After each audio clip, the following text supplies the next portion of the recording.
ಸದ್ಯಕ್ಕೆ ನಾನಿರುವಂತದ್ದು ಧರ್ಮಸ್ಥಳದ ನೇತ್ರಾವತಿ ದಡದಲ್ಲಿದ್ದೀನಿ. ಈಗಾಗಲೇ SIT ಅಧಿಕಾರಿಗಳ ಟೀಮ್ ದೂರುದಾರನ ಜೊತೆಗೆ ಸ್ಥಳ ಮಹಜರು ಪ್ರಕ್ರಿಯೆಯಲ್ಲಿ ತೊಡಗಿಕೊಂಡಿರುವಂತದ್ದು. ಈಗ ನೇತ್ರಾವತಿ ನದಿಯ ದಡದಲ್ಲಿ SIT ಅಧಿಕಾರಿಗಳ ಟೀಮ್ ದೂರುದಾರನ ಜೊತೆಗೆ ಈಗ ಮಾಹಿತಿಯನ್ನು ಕೂಡ ಪಡ್ಕೊಳ್ತಿರುವಂತಹ ದೃಶ್ಯಗಳು ಕೂಡ ನೀವು ನೋಡ್ತಿರ್ಬೋದು. ಏನು ಧರ್ಮಸ್ಥಳದಲ್ಲಿ ಸಾವಿರಾರು ಶವಗಳನ್ನ ಹೂತಿಟ್ಟಿದ್ದೀನಿ ಅನ್ನುವಂತಹ ಹೇಳಿಕೆಯನ್ನು ಜೊತೆಗೆ ದೂರನ್ನ ಆಧರಿಸಿ ದೂರುದಾರ ವ್ಯಕ್ತಿಯೊಂದಿಗೆ ಕಳೆದ 3 ದಿನಗಳಿಂದ SIT ಅಧಿಕಾರಿಗಳು ನೇತ್ರಾವತಿಯ ದಡದಲ್ಲಿ ಬೀಡನ್ನ ಬಿಟ್ಟಿರುವಂತದ್ದು. ನಿನ್ನೆ ಮೊದಲ ಹಂತದ ಕಾರ್ಯಾಚರಣೆಯಾಗಿ ಇದೇನು ದೂರುದಾರ ಒಂದು ಸ್ಥಳವನ್ನ ಗುರುತಿಸಿದ, ಪ್ರಥಮ ಬಾರಿಗೆ ಒಂದು ಸ್ಥಳವನ್ನ ಗುರುತಿಸಿದ. ಆ ಒಂದು ಸ್ಥಳವನ್ನ ಗುರುತಿಸಿ ನಿನ್ನೆ ಸುಮಾರು 8 ರಿಂದ 8 ಅಡಿ ಆಳ ಹಾಗೂ 15 ಅಡಿ ಅಗಲದಷ್ಟು ಗುಂಡಿನ ತೆಗೆದು ಸಮಾಧಿಯನ್ನ ಪರಿವೀಕ್ಷಣೆ ಮಾಡಿದ ಸಂದರ್ಭದಲ್ಲಿ ಯಾವುದೇ ಒಂದು ಕಳೆ ಬರಹಗಳು ಪತ್ತೆ ಆಗೋದಿಲ್ಲ. ಈ ಹಿನ್ನೆಲೆಯಲ್ಲಿ ಇವತ್ತು ಮತ್ತೆ SIT ಅಧಿಕಾರಿಗಳ ತಂಡ ಈ ಒಂದು ಸ್ಥಳಕ್ಕೆ ಭೇಟಿಯನ್ನ ಕೊಟ್ಟಿರುವಂತದ್ದು.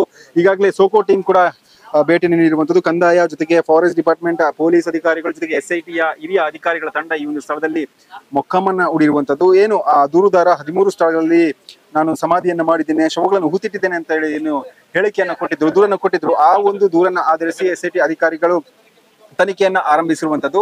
ತನಿಖೆಯ ಮೊದಲ ಭಾಗವಾಗಿ ನಿನ್ನೆ ತನಿಖೆ ಒಂದಿಷ್ಟು ಪೂರ್ಣಗೊಂಡಿತ್ತು. ಇವತ್ತು ಎರಡನೇ ಏನು ದೂರುದಾರ ಗುರುತಿಸಿದಂತಹ 2ನೇ ಸ್ಥಳವನ್ನ ಪರಿವೀಕ್ಷಣೆ ಮಾಡೋಕೆ ಈಗಾಗಲೇ SIT ಅಧಿಕಾರಿಗಳು ತೆರಳಿರುವಂತದ್ದು. ಸದ್ಯಕ್ಕೆ ನೇತ್ರಾವತಿಯ ದಡದಲ್ಲಿ SIT ಅಧಿಕಾರಿಗಳ ತಂಡ ಇದೆ. ದೃಶ್ಯದಲ್ಲಿ ಗಮನಿಸ್ತಾ ಇರ್ಬೋದು. ಏನು ದೂರುದಾರ ಕೊಟ್ಟಿರುವಂತಹ ಮಾಹಿತಿಯನ್ನ ಜೊತೆಗೆ ದೂರುದಾರನ ಹೇಳಿಕೆಯನ್ನ ಕೂಡ ಪಡೆದುಕೊಳ್ತಿರುವಂತದ್ದು. ಬೆಳ್ತಂಗಡಿಯ SIT ಕಚೇರಿಯನ್ನ SIT ಕಚೇರಿಯಲ್ಲಿ ಕೂಡ ಈ ಒಂದು ದೂರುದಾರನ ವಿಚಾರಣೆ ಮಾಡುವಂತ ಕೆಲಸವನ್ನ SIT ಅಧಿಕಾರಿಗಳ ತಂಡ ಮಾಡಿದೆ. ಸುಮಾರು 10 ರಿಂದ 11 ಗಂಟೆಗೆ ಅಂದ್ರೆ 1 ಗಂಟೆಗಳ ಕಾಲ ವಿಚಾರಣೆಯನ್ನು ಮಾಡಿರುವಂತದ್ದು. ನಿನ್ನೆಯ ಒಂದು ಶೋಧನೆ ಜೊತೆಗೆ ದೂರುದಾರನ ಹೇಳಿಕೆಯನ್ನ ಆಧರಿಸಿ ಯಾವ ಜಾಗದಲ್ಲಿ ಸರಿಯಾಗಿ ಈ ಒಂದು ಶವಗಳನ್ನ ಹೂತಿಟ್ಟಿದೆಯಾ ಅನ್ನುವಂತ ವಿಚಾರ ಬಗ್ಗೆ ಕೂಡ SIT ಅಧಿಕಾರಿಗಳು ಸಂಪೂರ್ಣ ಮಾಹಿತಿಯನ್ನ ಪಡೆದುಕೊಳ್ತಿರುವಂತದ್ದು ಕೂಡ ಈಗಾಗಲೇ ಏನು ಇವತ್ತು ಈ ಒಂದು ಕಾರ್ಯಾಚರಣೆ 2ನೇ ಭಾಗವಾಗಿ ಇವತ್ತು ದೂರುದಾರ ಕೊಟ್ಟಿರುವಂತಹ 2ನೇ ಸ್ಥಳವನ್ನ ಕೂಡ ಮಹಜರು ಮಾಡಿ ಜೊತೆಗೆ ಆ ಒಂದು ಸ್ಥಳವನ್ನ ಡಿಗ್ ಮಾಡಿ ಏನು ಚಹರೆಗಳನ್ನ ತೆಗೆಯುವಂತ ಕೆಲಸವನ್ನು ಕೂಡ SIT ಅಧಿಕಾರಿಗಳು ಮಾಡ್ತಿದ್ದಾರೆ. ಸುಮಾರು 13 ಸ್ಥಳಗಳನ್ನ ಗುರುತಿಸಿರುವಂತದ್ದು. ಅದರಲ್ಲಿ ಪ್ರಮುಖವಾಗಿ ಏನಂತ ಹೇಳಿದ್ರೆ 13 ಸ್ಥಳಗಳಲ್ಲಿ ಒಂದು ಸ್ಥಳ ಆದ್ಮೇಲೆ ಒಂದು ಸ್ಥಳ ಅಂದ್ರೆ ಗುರುತಿಸಿದ ಒಂದು ಸ್ಥಳದಿಂದ ಮತ್ತೊಂದು ಸ್ಥಳವನ್ನ ಕೂಡ ನಂತರದಲ್ಲೇ ಈ ಒಂದು ಪ್ರಕ್ರಿಯೆಯನ್ನು ಆರಂಭ ಮಾಡುವಂತ ಕೆಲಸ ಕೂಡ ಇದೆ. ಬನ್ನಿ, ನಾನು ನಿಮ್ಗೆ ಲೈವ್ ಆಗಿ ತೋರಿಸ್ತಾ ಹೋಗ್ತೀನಿ. ಸದ್ಯಕ್ಕೆ ಈಗ ನೇತ್ರಾವತಿಯ ದಡ ಏನಿದೆ ಆ ಒಂದು ದಡದ ಹೊರಭಾಗದಲ್ಲಿ ಇದೀವಿ. ನೋಡ್ತಾ ಇರ್ಬೋದು SIT ಅಧಿಕಾರಿಗಳು ಸೋಕೋ ಟೀಮ್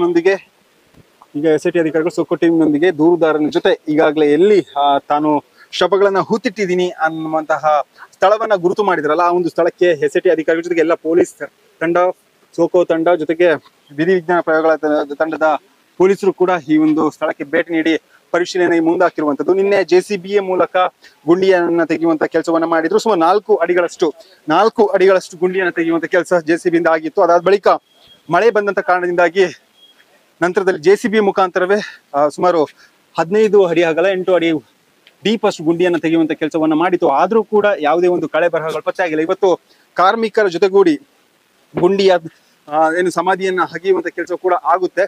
ಸೊ ದೃಶ್ಯದಲ್ಲಿ ಗಮನಿಸ್ತಾ ಇರ್ಬೋದು. ಸಂಪೂರ್ಣವಾಗಿ ಎಲ್ಲ ಪೊಲೀಸ್ ಅಧಿಕಾರಿಗಳು ಸ್ಥಳದಲ್ಲಿ ಮೊಕ್ಕಾಮನ್ನ ಹೂಡಿರುವಂತದ್ದು.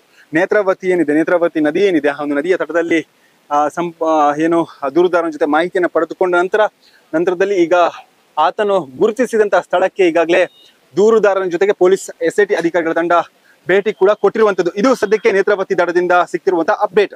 ಉಡುಪಿ ಜಿಲ್ಲೆಯಿಂದ ಅಥರ್ವ ರಂಜನ್.